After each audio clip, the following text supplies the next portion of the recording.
to the Personio product update. My name is Lena. I'm a community manager, and together with my team, I'm going to present you the last updates that our product team has taken in the previous month.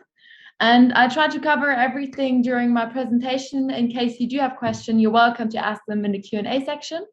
And after every demo phase, my lovely colleague Chrissy, she's here to pick a few questions from the chat and Q&A area and ask me them live, so we can have a look at the account and go into detail. Yeah, let's get right into it and start with the tip of the month, because we have many topics today. The tip of the month is from the Personio HR team.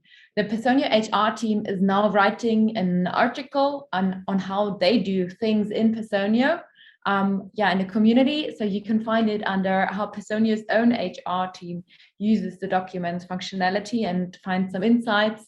Maybe this is new to you, or you can also engage with other members in the community. So you're welcome to check it out. And then let's have a look at the agenda, because it's fully packed.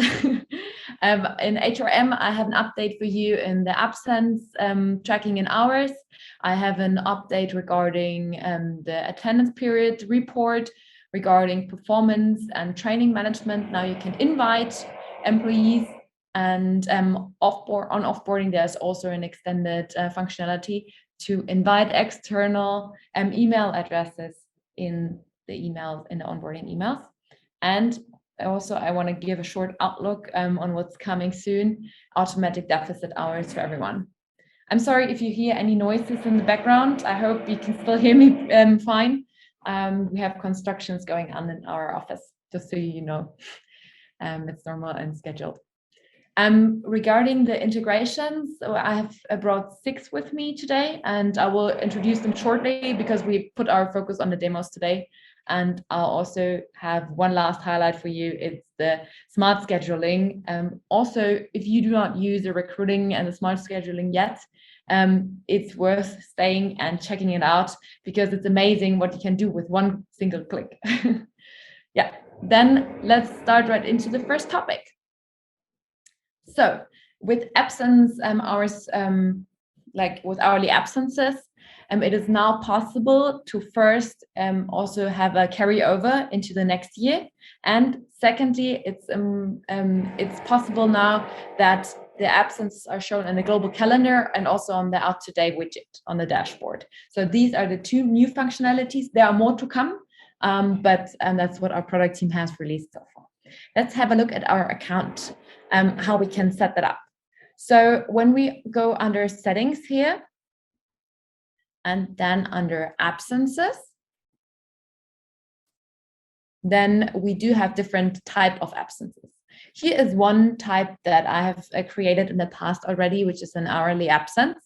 And we can set this up for as many hours as we want. The difference here is now that under general settings, in the daily absences, you can configure that here if carryover is taken or not.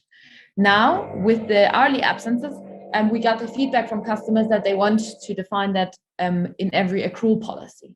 So you can do that when you have this here in the 3rd step. Let's fill out an accrual policy. For example, when we do like 220 hours, let's say,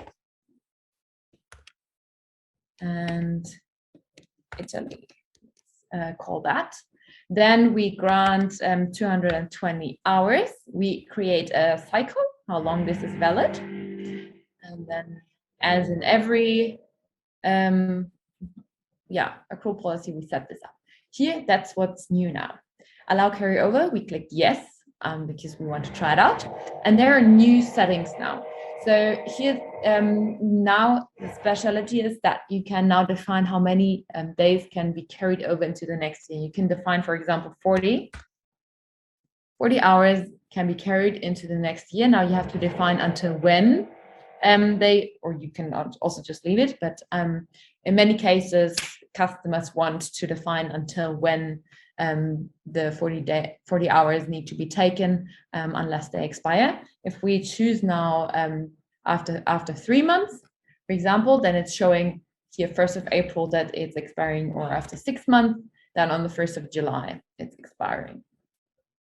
Okay, let's do it with the 3 then. Okay, then we go next. Tenure-based, we do not want a tenure-based at the moment. And summary. Okay, then we can confirm. And then we have set up an accrual policy here under this absence type with its own valid settings and carryover rules. So we can really set that up per accrual. That's really cool.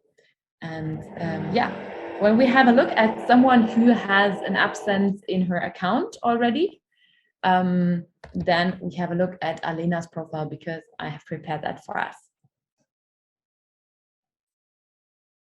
So, for example, here, Lena Jacobs, she has already this type, paid vacation Italy. And we can see here now that she has a carryover from 2021 of 40 hours and an entitlement of 200 hours. So this is how it's looking like.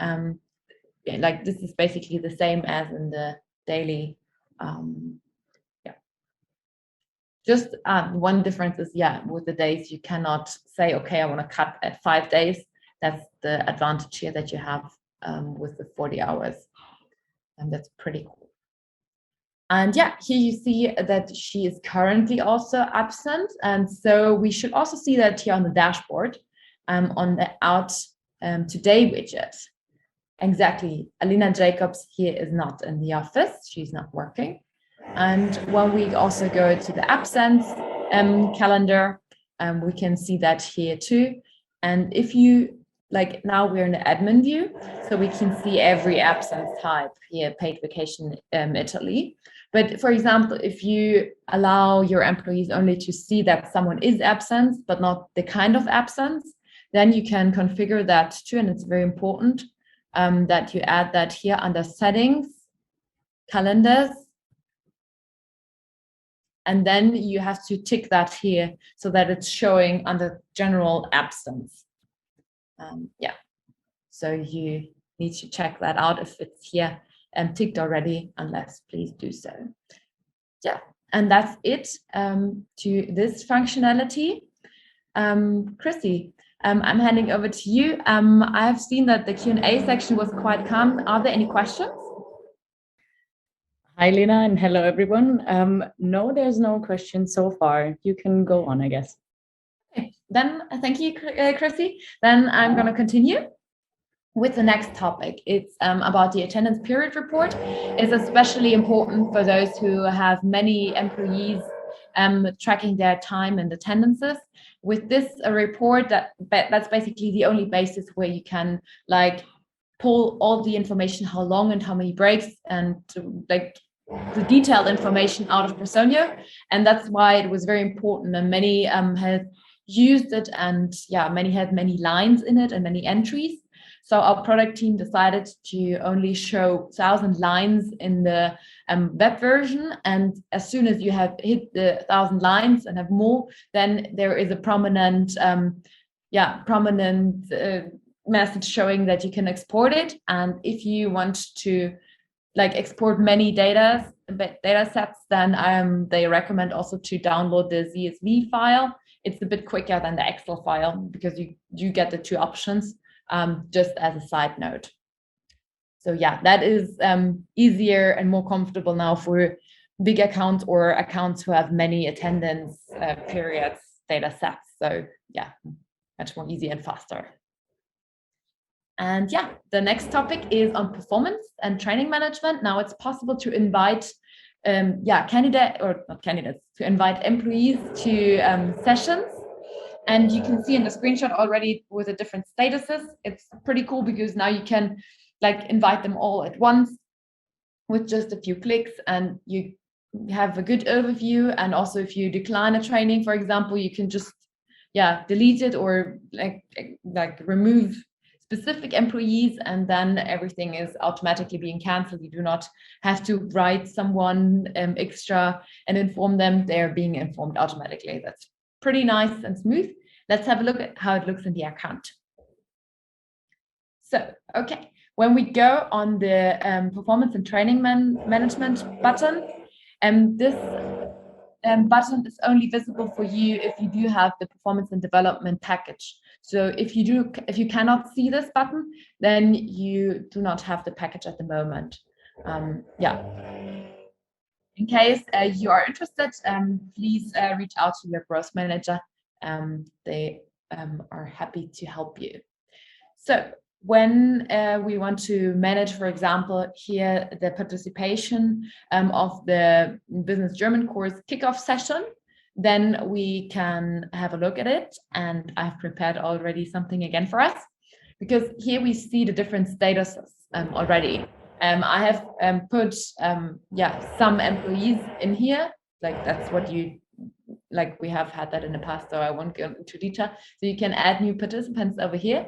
And over here, you can send in the invitations. If I just click on the button, there is a pop-up informing me that we sent 3 invitations to 3 participants. I will not do that at the moment. Here you can also see that there are 3 participants where it says invitation status not sent. The others have already gotten an email or already answered. So here, this is quite smart and not messaging everyone again. But if you want to do so, you can. For example, if you choose those 2, then you can also go on send invitations, and then it will tell you there's one person who's getting it for the first time, and then there is another one where we are resending the invitation. So that's pretty convenient. You can also first, for example, filter for someone that is where you're still awaiting a response, and then like mark them all if there are more, and then you can send those people the invitation again, or if someone cannot find it anymore or whatever reason there is. And the member or the employees, they get an automatic calendar invite via email. They can accept it, decline it, or say maybe. In case you say maybe, then it says tentatively accepted. And when hovering over it, then you can also see when the invitation was sent. For example, if someone can't remember or can't find it in their emails, you could also have a look at it. Yes, so that's it. A good overview for you to keep track. And later on, when the training has taken place, you can also fill out the attendance status and say who actually has participated or who has to go into another course. So this is quite convenient and to keep a good overview. Okay, then that's it. Chrissy, are there any questions? There are still no open questions. Thank you, Lena. Okay, awesome. Great. Apparently I'm explaining everything so well, or please don't be shy. You can post anything. We have the time for your questions. So everything's all right. The next update is on and offboarding. It is possible to send emails to external stakeholders in the onboarding. This was an idea in the community also, and the use cases for this are, for example, if, for example, the person who is your payroll contact is involved in the onboarding process, or if you have some Jira workflows that have to be triggered by an email, you can use this.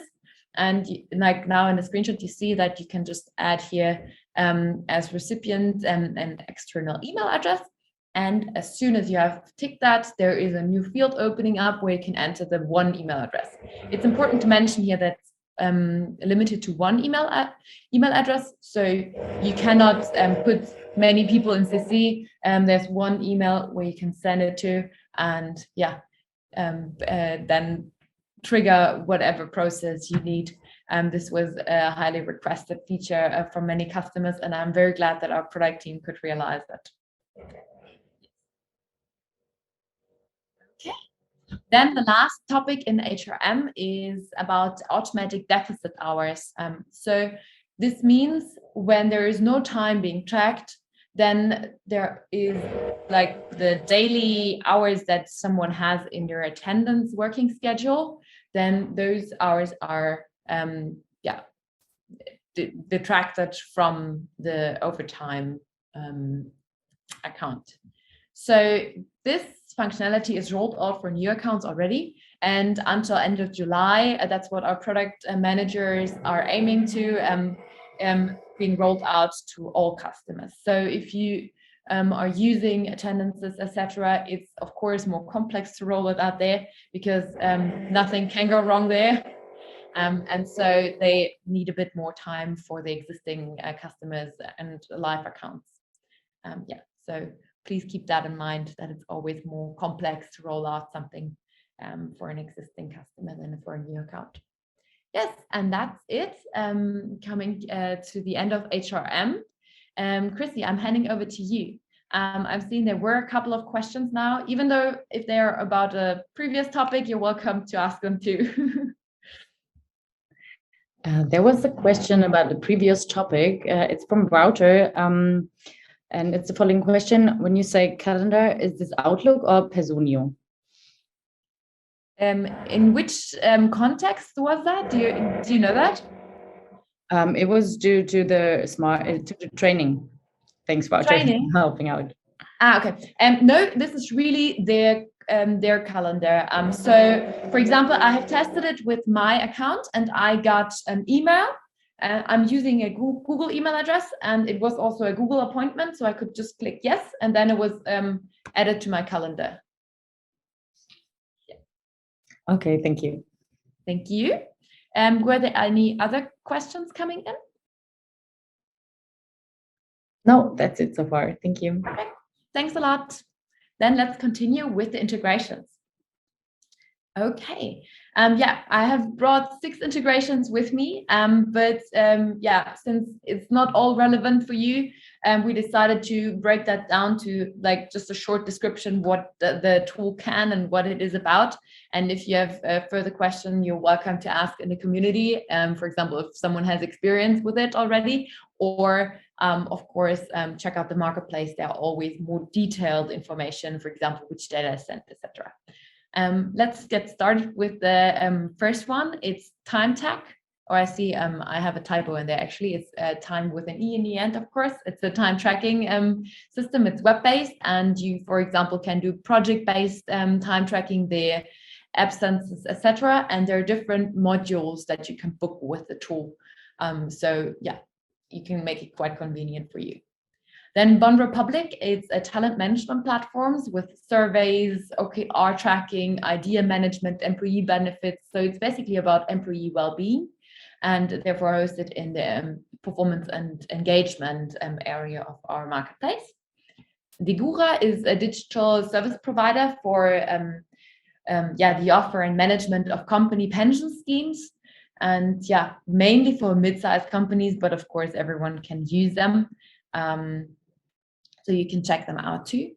Javelo is a platform for digitalization of appraisal rituals. For example, 360-degree feedback or target settings or different surveys, like everything, also performance and engagement and survey related can be built there. PAVE is a little bit of a different integration. PAVE is a real-time compensation benchmarking data set. It's particularly for growth companies with a hyper growth and where you need to a fast-paced environment, and they can compare salaries and automate it with the reports and everything. It's a free free tool, and it needs to be logged in PAVE. So most of the integrations, you can activate them from Personio, but in this case, you need to be in PAVE to activate it and exchange the data with Personio.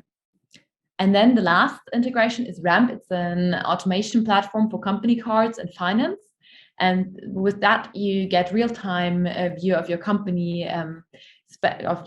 spendings, and also automate spending reports and see how you can reduce your spendings.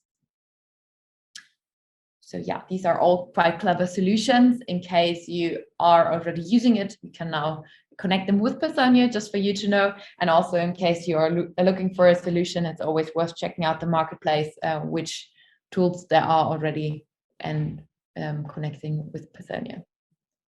Okay, now having a look at our at my personal highlight of today's session, the smart scheduling for candidates. Even though I said it in the beginning already, you're not using recruiting, I think it's worth staying and having a look how this is being set up, because it's really very simple from my perspective. With this new smart scheduling, you can now define your own availabilities.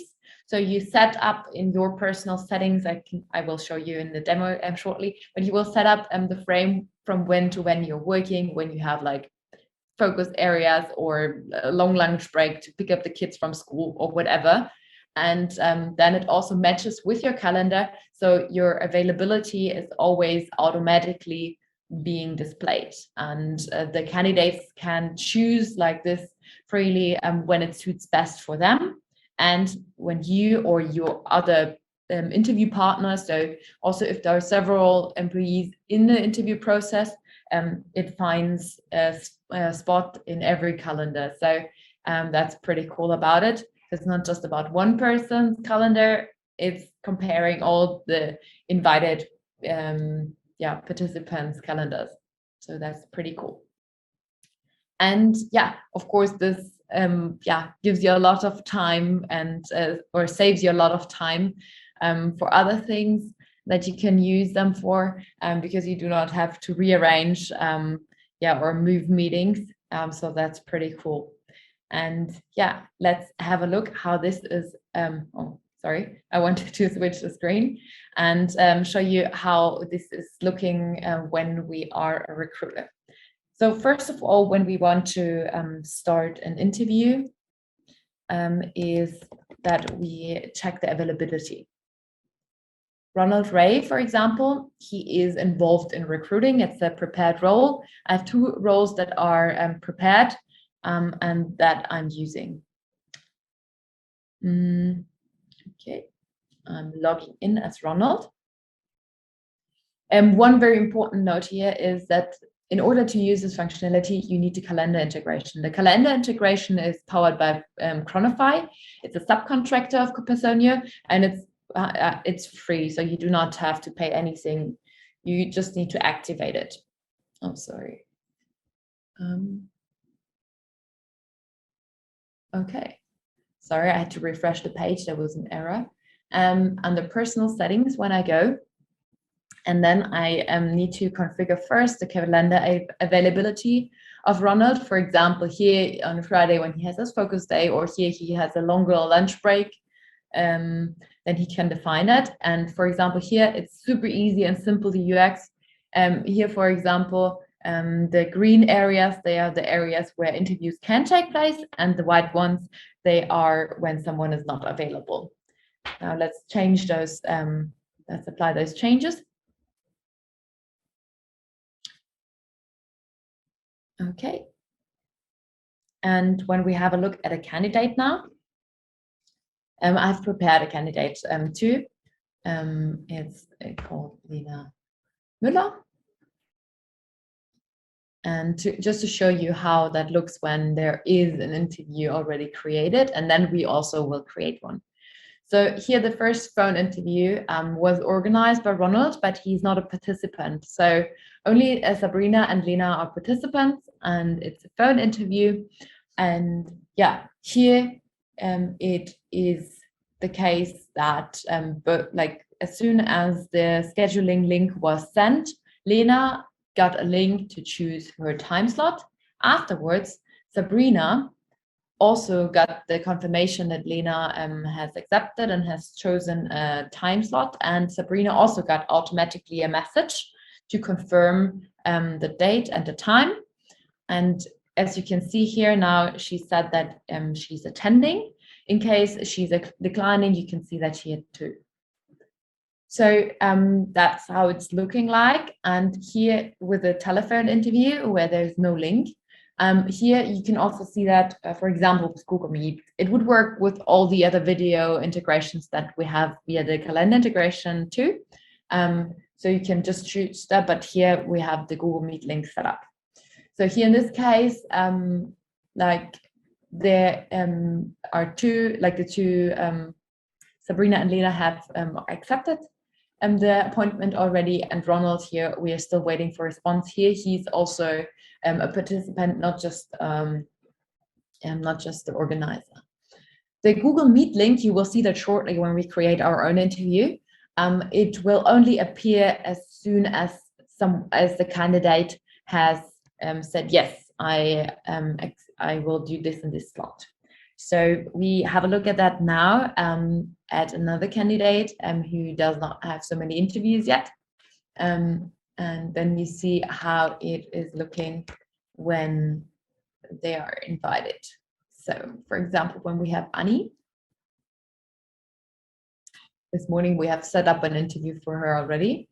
Now we do another one. Let's do that. Okay. So first of all, we choose the interview type, as we always do. Then we choose who should be in the meeting, in the interview. So yes, she should be there as a recruiter. Ronald should also be there as a recruiter. And then so far you had the possibility to find a slot in the calendar when you were using the calendar integration, which is also convenient, but now it's even better. I just tell you. Now you just have one click and have to define how long the meeting's gonna be and yeah, what exactly needs to be around it. So we can say the first telephone call should be 30 minutes. That's the duration. It should be between those two dates. You can also like change those and say, oh yeah, we have like almost a bit more than 3 weeks, because it's not like super urgent that we get someone filled in the position. And then here the start time increments.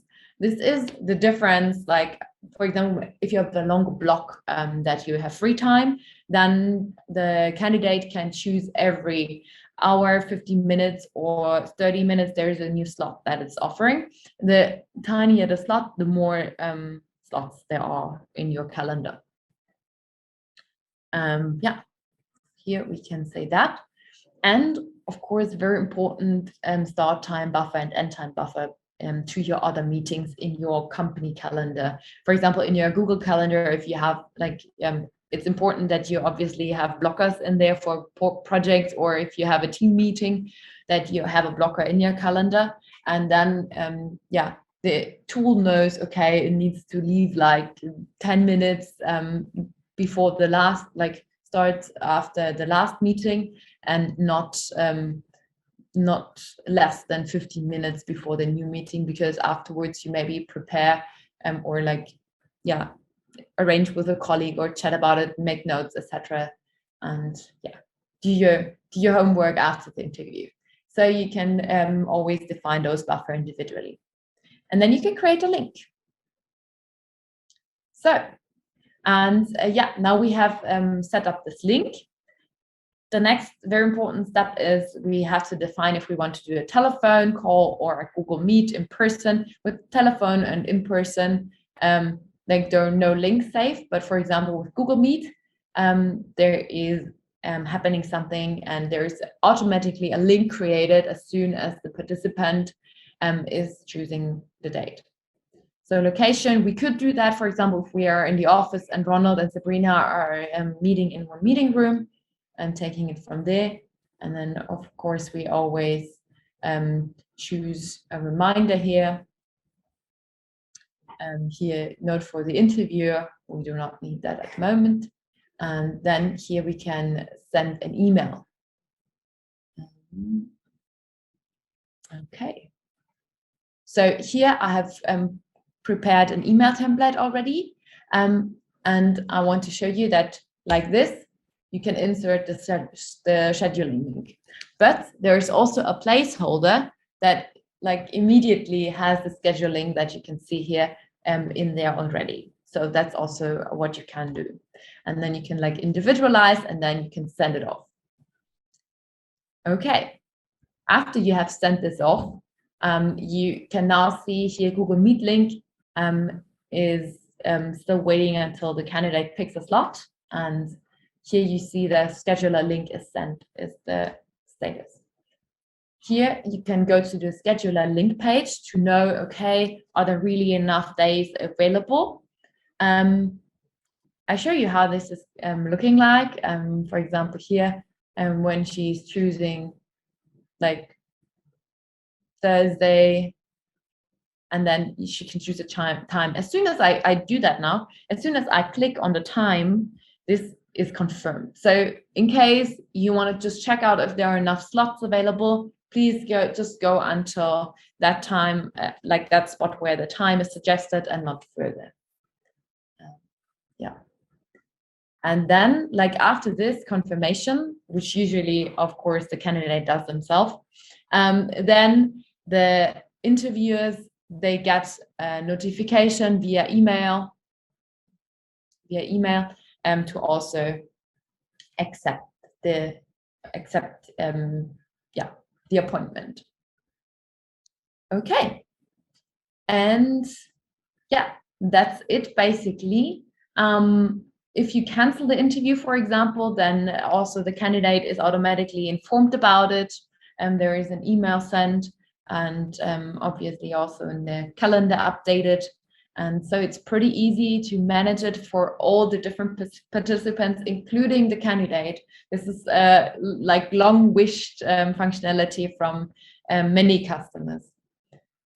Okay, then I show you a couple of screenshots to better understand how it's looking for the candidate. So basically, that's how the email is looking like. We have just seen that, like when clicking through, it's exactly the same steps that we have just done with the link that you can also reach from from Personio. I said, please be careful. Just go until this spot and do not choose a time. If you just want to check if there are enough slots available. And then here this is how a confirmation of an interview appointment also looks like in the calendar. Okay, then Chrissy, I'm handing over to you. Are there any questions? Yes, we do have two questions. First one, someone would like to know concerning the setup of the available time slots, if you have to change this for every single week or if it is a recurring event for every week. So the time slots that we have seen, like I show you again here, that's what you set up in general under personal settings, those time slots. And this is just set. You can change this of course, but also it is connected with your company calendar. So it doesn't mean that only these slots are available, but for example, if you have a team meeting on Tuesday at 9 o'clock, then this would be blocked by your company calendar. So it's taking both this calendar availability in Personio and your company calendar into consideration when suggesting the time slots to candidates. Oh, okay, great. Thank you. And then Christine would like to know concerning the smart interview scheduling. When an invite is sent out, is this sent out as a calendar invite to the candidate, for example, as an Outlook or Google Calendar invite? It's an iCal. So it's an email. This is automated, and then it's an iCal or iCas, I think, is the file that is attached to this message. Yeah. Thank you. And then another question came from Alba. If you could maybe repeat where the hiring manager should activate or integrate this calendar in Personio. It's like the whole calendar integration, I think. So basically, I show both. Maybe that's good. So basically, the calendar integration needs to be activated under settings, calendars, and then we have calendar integration here. That's the step here. You see it's activated. You can set that up for absences and for recruiting. Here it's important that it's also set up for recruiting. And then it's also important that all the employees who need to use this integration are in your domain, that it's set up, that it basically connects your company calendar and Personio. So that the data can be exchanged to both sides. The interviews are sent from Personio to the calendars, and also when scheduling an interview, the calendar integration knows from your company calendar which availabilities you have. So this is important. And yes, it's important that the recruiters do set up the calendar availability here under the personal settings. This is also what they need to do. Yeah. Okay, great. Thank you very much. So then we don't have any leftover questions. Perfect. Thanks a lot. I would like to highlight a few topics in the end. Our next session is going to be on the 6th of July. This is very important. It's a Wednesday. Usually we are always on the first Thursday of the month.